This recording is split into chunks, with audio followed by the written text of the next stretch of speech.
कि महागठबंधन में क्या सब कुछ ठीक नहीं है?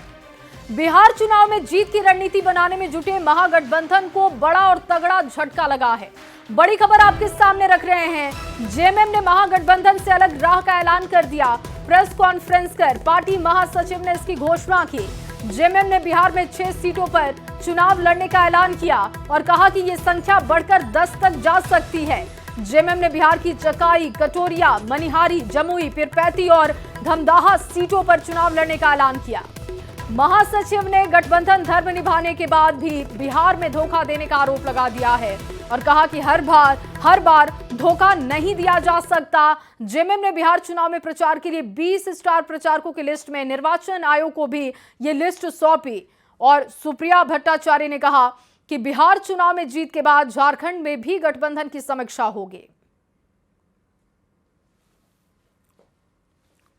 ये तय किया है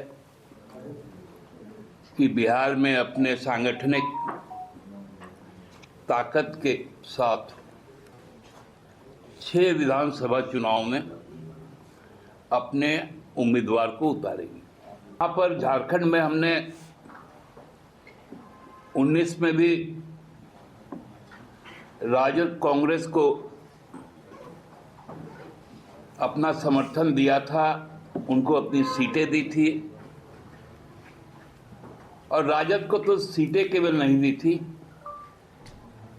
7 सीटों में केवल एक विजयी उम्मीदवार जो चतरा से थे उनको 5 वर्षों तक मंत्री बनाया कि हम लोग सब कुछ बर्दाश्त कर सकते, लेकिन आत्मसम्मान के साथ समझौता नहीं कर सकते। हमारे कार्यकर्ता वहां पर है और हम कार्यकर्ताओं के भावनाओं का आदर करते हैं।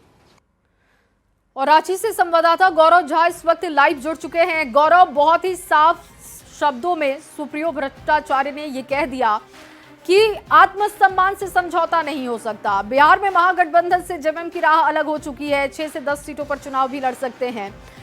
इसका खामियाजा क्या महागठबंधन को भुगतना पड़ेगा या फिर जेएमएम के लिए भी बिहार में दिक्कतें हो सकती हैं अलग राह चुनने से?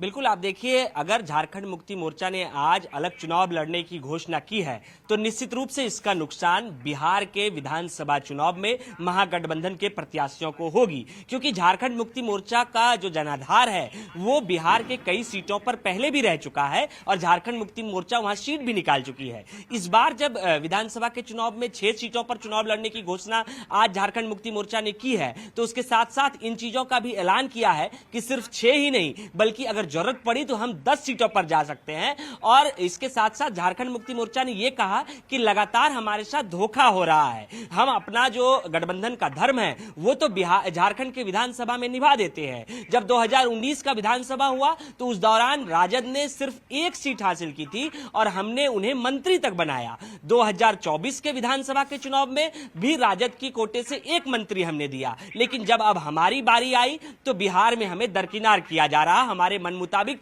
सीटें हमें नहीं दी जा रही थी, जिसके बाद हमने घोषणा किया है कि 6 सीटों पर, और जो 6 सीटें हैं उनमें से भागलपुर जिला और बांका का जो जिला है वो शामिल है, उनमें से एसटी बाहुल सीट भी शामिल है। कुछ कैंडिडेट लगातार झारखंड मुक्ति मोर्चा के कार्यालय भी पहुंच रहे हैं जल्द ही। और गौरव, देखिए, जेएमएम ने काफी इंतजार किया कि पहले तो महागठबंधन में जेएमएम को शामिल किया जाए बिहार में, और उसके बाद से सीटों के फॉर्मूले को लेकर भी इंतजार किया गया कि सीटों का बंटवारा तो कम से कम कर दिया जाए।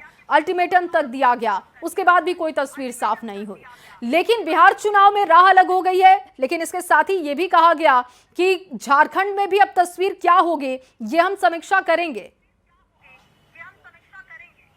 बिल्कुल, सुप्रिया भट्टाचार्य ने स्पष्ट रूप से कहा कि झारखंड में जो गठबंधन है उसकी समीक्षा बिहार के विधानसभा चुनाव के बाद होगा। अब देखना होगा कि बिहार के विधानसभा के बाद, विधानसभा के रिजल्ट आने के बाद झारखंड में गठबंधन का जो दल है वो कितना एकजुट रह पाता है, क्योंकि जब एकजुटता की बात आती है तो फिलहाल ये स्पष्टता के साथ झारखंड मुक्ति मोर्चा के साथ नहीं किया गया है कि वो राजद से नाराज हैं या कांग्रेस से, लेकिन उन्होंने ये चीजें जरूर की है कि हम झारखंड में भी इसकी समीक्षा करेंगे कि आने वाले भविष्य में झारखंड में किस तरीके से चुनाव होगा और झारखंड में रूपरेखा क्या रहेगी, इस पर भी विचार बिहार के विधानसभा चुनाव के बाद किए जाएंगे। जी, बहुत शुक्रिया गौरव तमाम जानकारी के लिए।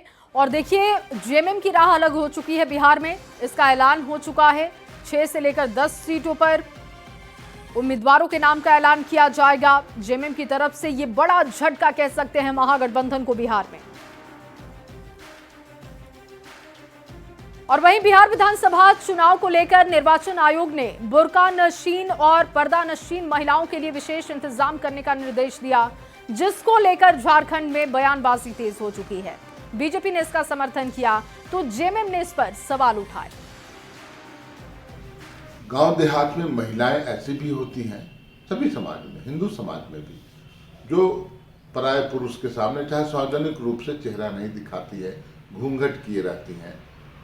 तो इस तरह से इन बातों को लेना चाहिए। उनका भी चेहरा मुझे लगता है इस व्यवस्था के तहत देखने का प्रावधान होना चाहिए, और जो नियम होगा वो सबके लिए होगा। पारदर्शी तरीके से आप चुनाव कराइए। अब तो जब पहचान पत्र के आधार पर वोट देने का वो होता है, तो उसमें कैसे कोई बोगस कर लेगा। चुनाव आयोग का यह निर्णय कि बुर्का हटाकर या अपने पहचान को ढककर जो लोग वोट करने आते हैं उनके पहचान को सामने रखकर उसको मतदान दिया जाएगा। मुझे लगता है चुनाव आयोग का यह निर्णय पूरे देश भर में लागू होना चाहिए और भारतीय जनता पार्टी इसका स्वागत करती है। इसलिए स्वागत करनी चाहिए कि आप अगर अपने चेहरे को ढक कर आते हैं और आप मतदाता पहचान पत्र आप लेकर आते हैं, कैसे पता चलेगा कि आप वही व्यक्ति है जो वोट देने के लिए आए। तो इसीलिए मुझे लगता है कि ये बहुत बड़ा एक ऐतिहासिक निर्णय है चुनाव आयोग का।